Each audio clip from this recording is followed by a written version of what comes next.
Qiyafəni. Kim? Elə puhta. Xo'p. Burada qiyafəni götürüb, kim bundan mən şey eləmədi. Lankəstər qiyafəni dəyişmişdi. Kim? Elə öz dayıoğlum. Dedim sen benim qiyafəmdəsin, səni şarvarı çıxardıram. Əhəd Biyutənin səndən nə işi var axı? Sənin qardaşlığı nədir? Niyə? Səni. Hamısı. Ananı. Qoca eşek. Ha, bunun adamımız adı çoxdur. Sən öltəyi tütür Biyutə ilə zatla gəzək. Oy. Ha.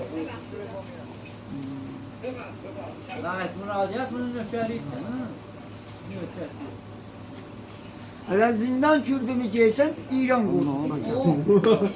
Yalancıya ay. Yine gelen boynu vasalı bir şeref. Vaktan zindan çürtüsü cep şehri kıvalıydı. Selman ne dası yok mu? Bir kessin.